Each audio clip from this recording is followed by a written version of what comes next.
हरे कृष्णा, दंडवंदनम आप सभी को। तो आप सभी को वराह द्वादशी की बहुत सारी शुभकामनाएं। तो आज हम भगवान वराह के बारे में चर्चा करेंगे। तो श्री दशावतार स्तोत्र में श्लोक 3 बहुत सुंदर भगवान वराह देव के ऊपर है, जिसे हम गाएंगे। वसती दशन शिखरे धरणी तब लगना, शशिकलंकगले निमग्ना। केशव देता शुकर रूपा, जय जगदीश हरे, जय जगदीश हरे, जय जगदीश हरे। धन्यवाद है।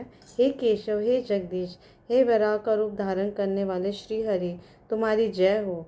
जो पृथ्वी ब्रह्मांड के तल पर गर्भोदक सागर में डूब गई थी, वे चंद्रमा पर धब्बे के समान तुम्हारे दांत के अग्रभाग में स्थित रहती है। तो बहुत सुंदर कथा आती है श्रीमद् भागवतम में कि एक बार जब भगवान ब्रह्मा जो हैं वो चाहते थे कि इस पृथ्वी पे मनुष्य, बहुत सारे मनुष्य हों और इस पृथ्वी में हर जगह जनसंख्या बढ़े।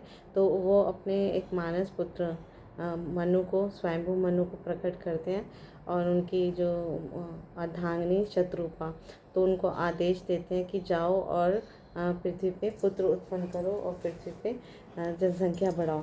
तो इसके लिए राजा स्वयंभू मनु जब जाते हैं तो उनको पृथ्वी कहीं दिखाई नहीं देती, क्योंकि अभी उनके प्रकट होने से पहले दीति जो थी, कश्यप मुनि की एक रानी थी, उनके 2 राक्षस असुर पुत्र थे, हिरण्याक्ष और हिरण्यकशिपु।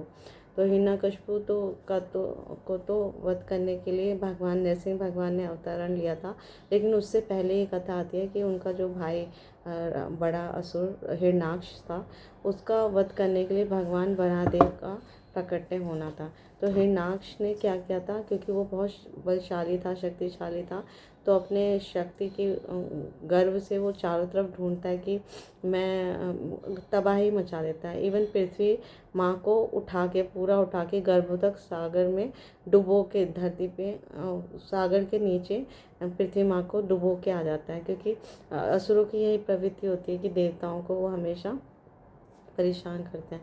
तो अब स्वयंभू मनु बोलते हैं ब्रह्मा जी से कि हे पिताजी, आप मुझे स्थान दीजिए, कहाँ मैं अपना राज्य स्थापित करूं और जनसंख्या आपके आदेश का पालन करूं।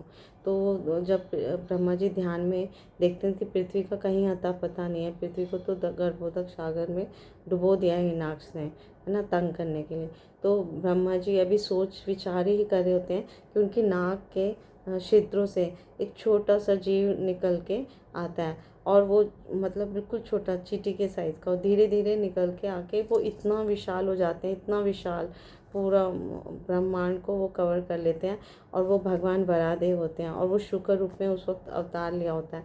और उनका इतना सुंदर वर्णन आया है भागवतम में, नील वर्ण है उनका, और बहुत सुंदर चतुर्भुज रूप है, शंख गदा चक्र पद। तो भगवान ब्रह्मा को समझते ये देर नहीं लगती कि ये कोई और नहीं है, मेरे आराध्य देव भगवान विष्णु हमारी रक्षा करने के लिए आए हैं। उनका ये अवतार हम सबके कल्याण के लिए हुआ है। तो वहाँ पे बहुत सुंदर स्तुतियाँ करते हैं भगवान ब्रह्मा और अन्य सभी देवी देवता, सभी भगवान के वहाँ पे स्तुतियाँ करते हैं। तो शुक्र, क्योंकि वराह भगवान शुक्र रूप में आए थे, क्योंकि शुक्र का काम है सु करी अति सुकर, सूंघ सूंघ के पता लगाते हैं। तो उनका कोई भी अवतार जो होता है किसी उद्देश्य से होता है।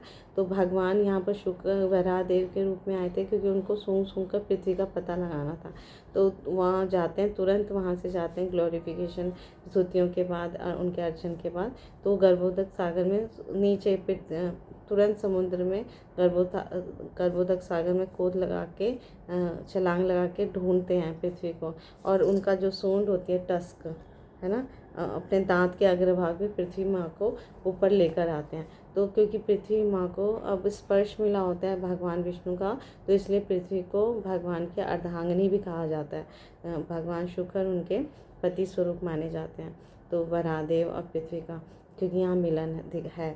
फिर यहाँ हिरण्याक्ष क्या होता है, हिरण्याक्ष जगह जगह, क्योंकि उसे अपने पराक्रम का या शक्ति का इतना गर्व हो चुका होता है, क्योंकि असुर होता है ना, प्रवृत्ति होती है, तो ढूंढता है कि कोई मेरे पराक्रम के बराबर है कोई वीर योद्धा, तो मैं उससे युद्ध करूँगा। तो पहले वरुण देव के पास जाता है वो, और वरुण देव को ललकारता है कि तुम मुझसे युद्ध करो। पर वरुण, सारे देवता घबराते थे हिरण्याक्ष और हिरण्यकशिपु से, क्योंकि बहुत शक्तिशाली देव असुर थे ये। तो मना करते हैं, नहीं मेरे अंदर कोई शक्ति नहीं है। तभी नारद जी आते हैं वहाँ पर, और नारद जी कहते हैं कि हे असुर, तुम्हें इतना गर्व है अपनी शक्ति का, तुम्हारे बराबर का योद्धा आ गया है धरती पर, जाओ गर्भोदक सागर में, अभी वो तुमने जो पृथ्वी छिपाई है उनको निकाल रहे हैं और उनसे युद्ध करो, वराह रूप में आए हैं। इन्फॉर्मेशन दे देते हैं नारद जी, क्योंकि नारद जी का चाहते हैं कि जल्दी से जल्दी इस असुर का वध करें भगवान। तो यहाँ शुक्र वराह रूप में जैसे ही पृथ्वी को लेकर आ रहे होते हैं अपने दांतों के अग्रभाग पे, तो पृथ्वी माँ को जब हिरण्याक्ष देखता है कि मेरी मतलब मैंने छिपाई थी है ना गर्भोदक सागर में, तो उसको निकाल के ला रहे हैं, तो ये मतलब और क्रोध उसका बढ़ जाता है, और वहाँ पे फिर वो युद्ध करने के लिए ललकारते हैं। तो भगवान अब इस ललकार को एक्सेप्ट करते हैं, क्योंकि भगवान भी वीर रस का आस्वादन करना चाहते थे। तो पृथ्वी को आराम से गर्भ सागर के किनारे रख देते हैं, गर्भोदक सागर के किनारे रख देते हैं, और उसका चैलेंज स्वीकार करके आते हैं यहाँ युद्ध करने। और हिरण्याक्ष और भगवान वराह का इतना वहाँ पे विशद वर्णन हुआ है भागवतम में, कितना घमासान युद्ध होता है। और कभी कभी भगवान को वो मार भी देता था और भगवान पीछे भी गिर जाते थे। लेकिन इस बीच में ऊपर जो देवी देवता उनका सारा ये युद्ध देख रहे होते हैं, और देवी देवता ब्रह्मा शिव आदि इंद्र चंद्र सभी देवता देख के घबरा जाते हैं कि एक बेला, अगर संध्या बेला हो जाएगी और इस असुर का वध नहीं होगा तो इसकी शक्तियाँ और बढ़ जाएंगी। तो प्रार्थना करते हैं कि भगवान जल्दी इसका संहार करो। तो भगवान को तो समय नहीं लगता, बस वो थोड़ा वीर रस का आस्वादन करने के लिए उसके साथ युद्ध कर रहे होते हैं। फिर वो भगवान जब देवताओं का हृदय समझते हैं और सुनते हैं, प्रार्थना सुनते हैं, तो फिर तुरंत उसको मारते हैं, और वो वहाँ पे तुरंत मर जाता है हिरण्याक्ष। और उसकी मृत्यु पे सब जय जयकार करते हैं, और दोबारा से भगवान वराह की स्तुतियाँ करते हैं, भगवान वराह की जय, भगवान वराह की जय। सब के सब उनके ऊपर फूल, नगाड़े, पुष्प, शंख नगाड़े बजाते हैं, और सभी देवी देवता इतने प्रसन्न हो जाते हैं। तो वहाँ पर भगवान की सुंदर सुंदर ग्लोरिफिकेशन होता है। भगवान ब्रह्मा, शिव चंद्र आदि सभी उनसे कहते हैं आपका बहुत बहुत, आपने हमारे कल्याण के लिए आपका ये अवतार हुआ, और ये दिव्य रूप में आप सभी आपने हमारी रक्षा की, है ना। और बहुत प्रसन्न होते हैं, और सभी देवी देवता वहाँ पे नृत्य भी करते। तो आज ही के दिन उनका प्राकट्य हुआ था भगवान वराह का। आज वराह द्वादशी है, तो हमें भगवान वराह से प्रार्थना करनी चाहिए कि आप जैसे आपने देवताओं की रक्षा की, आप हमारी भी रक्षा कीजिए, हमें शुद्ध भक्ति दीजिए, शुद्ध भक्तों का संग दीजिए, और अपना प्रेम दीजिए। तो हम 2 मिनट कीर्तन करेंगे। और क्योंकि भगवान इस कलयुग में हरि राम के रूप में अवतार लिए हैं, तो भगवान हरि राम से भगवान अपने पवित्र नामों के दिव्य ध्वनि से और प्रसन्न होते हैं। हरे कृष्णा कृष्णा कृष्णा हरे हरे, हरे राम राम राम हरे हरे, हरे कृष्णा कृष्णा कृष्णा हरे हरे, हरे राम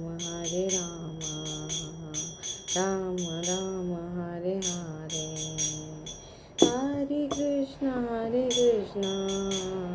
कृष्णा कृष्णा हरे हरे, हरे राम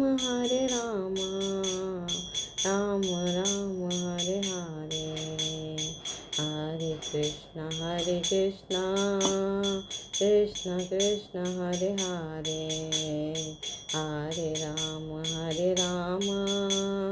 राम राम हरे हरे, हरे कृष्णा कृष्णा कृष्णा हरे हरे, हरे राम राम राम हरे हरे। वराह भगवान की जय, शिव प्रपात की जय, गुरु महाराज की जय, आप सब भक्तों की जय। Thank you so much. Hare Krishna, धन्यवाद प्रणाम।